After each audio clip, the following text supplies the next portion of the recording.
मथुरा की भूमि, जहां अधर्म का अंधकार फैला हुआ था, जहां एक अत्याचारी राजा कंस अपनी शक्ति, अपने भय और अपने अहंकार से पूरे राज्य को कांपने पर मजबूर कर चुका था।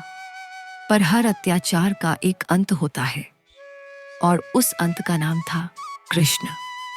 कंस राजा उग्रसेन का पुत्र, परंतु स्वभाव में दानवों से भी अधिक क्रूर। जब देवकी का विवाह हुआ, कंस ने स्वयं उसकी रथ की बागडोर संभाली, पर तभी आकाशवाणी हुई, हे कंस, तेरी बहन देवकी की 8वीं संतान ही तेरे मृत्यु का कारण बनेगी।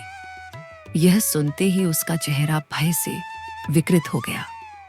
उसने तलवार निकाल ली और कहा, मैं अभी अपनी बहन को मार डालूंगा। देवकी रो पड़ी, पर वसुदेव ने फोल्डेड हैंड्स से कहा, राजन, उसे मत मारो। मैं वचन देता हूं उसकी हर संतान तुम्हें सौंप दूंगा। कंस मान गया, पर उसका मन शांत नहीं हुआ। उसने देवकी और वसुदेव को कारागार में बंद कर दिया। एक एक कर देवकी की 6 संतानें कंस के हाथों मारी गईं। 7वीं बालक बलराम योगमाया की कृपा से रोहिणी के गर्भ में स्थानांतरित हो गया। फिर आई वह अष्टमी की रात, जब स्वयं विष्णु ने देवकी के गर्भ से अवतार लिया। अंधकारमय रात में जेल के भीतर दिव्य प्रकाश फैल गया। देवकी और वसुदेव ने देखा, स्वयं भगवान नारायण 4 भुजाओं में प्रकट हुए। उन्होंने कहा, माता पिता, भय मत करो, मैं अब बाल रूप धारण करूंगा। मुझे यमुना पार गोकुल में नंद के घर पहुंचा दो। और फिर भगवान ने बालक का रूप लिया। वसुदेव ने द्वार खोले, लोहे की जंजीरें स्वयं टूट गईं और पहरेदार गहरी नींद में सो गए। वह बालक को टोकरी में रखकर मूसलाधार वर्षा में यमुना पार लेकर गए। यमुना ने रास्ता दिया और उन्होंने बालक को नंद बाबा के घर छोड़ दिया। वहीं मथुरा लौटते हुए वसुदेव ने योग माया को कारागार में रख दिया। सुबह होते ही कंस को समाचार मिला, देवकी ने 8वां बालक जन्मा है। वह दौड़कर कारागार पहुंचा और बालिका को उठा लिया। देवकी ने कहा, राजन, यह बालिका है, यह तुझे क्या हानि पहुंचाएगी। कंस हंसा, आकाशवाणी झूठ नहीं होती। उसने बालिका को पत्थर पर पटकने का प्रयास किया, पर वह हवा में उड़ गई और आकाश में देवी के रूप में प्रकट हुई। देवी ने कहा, अरे मूर्ख कंस, तेरा विनाश तो पहले ही जन्म ले चुका है गोकुल में। कंस भय से कांप गया। उधर गोकुल में नंद बाबा के घर बाल कृष्ण का जन्म हुआ। पूरा गांव आनंद में डूब गया। गोपियां माखन लाने लगी, गायें झूमने लगी और वृंदावन में उत्सव मच गया। कृष्ण की हर शरारत में दिव्यता थी। कभी माखन चुराना, कभी काली नाग को नाच नचाना, कभी पूतना जैसी राक्षसी का अंत करना।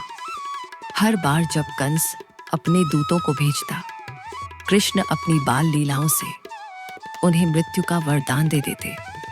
कंस समझ गया, अब समय आ गया है उस बालक को मथुरा बुलाने का।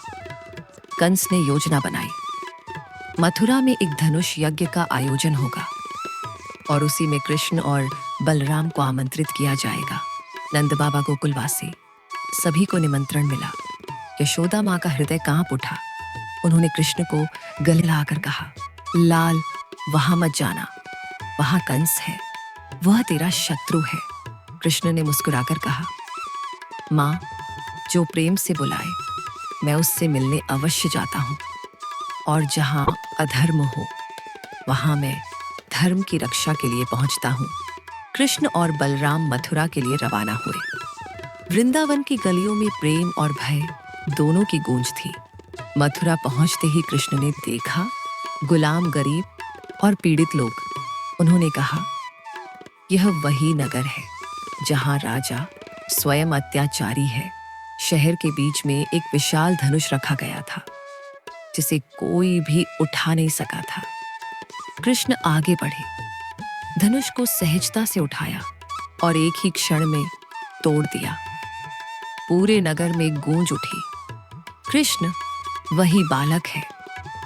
कंस के सैनिक दौड़े, पर कृष्ण और बलराम ने सबको अपने दिव्य बल से परास्त कर दिया। दूसरे दिन अखाड़े में विशाल उत्सव था। कंस ने मल्ल युद्ध का आयोजन किया। कृष्ण और बलराम को बुलाया गया। मंच पर चाणूर और मुश्तिक जैसे राक्षसी पहलवान खड़े थे। कृष्ण और बलराम ने दोनों का सामना किया। कृष्ण ने चाणूर को धराशायी किया, बलराम ने मुश्तिक को परास्त कर दिया। सभा तालियों से गूंज उठी, पर कंस का चेहरा क्रोध से लाल था।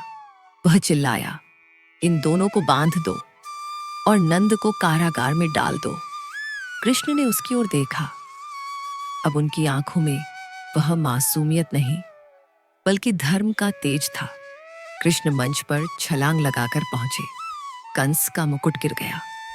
उन्होंने उसके केश पकड़कर कहा, कंस, यह तेरे अधर्म का अंत है कि है।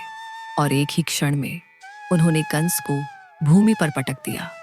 कंस का अंत हो गया। मथुरा की भूमि हिल गई। वायु में शांति छा गई।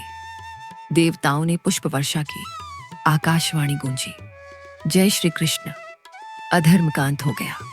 कृष्ण ने सिंहासन पर उग्रसेन को पुनः स्थापित किया और माता पिता को कारागार से मुक्त कराया। देवकी ने अपने पुत्र को गले लगाया और आंसुओं में कहा, हे पुत्र, तू भगवान है, फिर भी आज मेरे लिए केवल बेटा है। कृष्ण ने मुस्कुराकर कहा, माँ, मैं वही बालक हूं जो तेरे आंचल में शांति पाता है। कृष्ण ने मथुरा की सभा में कहा, राज्य की शक्ति का अर्थ भय नहीं, बल्कि न्याय है। जब राजा अपने अहंकार में जनता को दुख देता है, तो वही उसका विनाश बनता है। अधर्म चाहे कितना भी बलवान क्यों न लगे, उसका अंत निश्चित है। कंस का वध केवल एक दुष्ट राजा का अंत नहीं था, वह अहंकार, अत्याचार और अधर्म के विरुद्ध ईश्वर के हस्तक्षेप का प्रतीक था। कृष्ण ने सिखाया, जब समय का न्याय बढ़ता है, तो भगवान किसी न किसी रूप में जन्म लेते हैं, ताकि धर्म की रक्षा हो सके। आज भी जब कोई अन्याय होता है, तो भक्त विश्वास से कहते हैं, जहां धर्म है वहां कृष्ण है, और जहां कृष्ण है वहां न्याय अवश्य है। जय श्री कृष्ण। जय कंस वधकर्ता भगवान की जय। कृष्ण करुणा में भी शक्ति और शक्ति में भी करुणा के प्रतीक।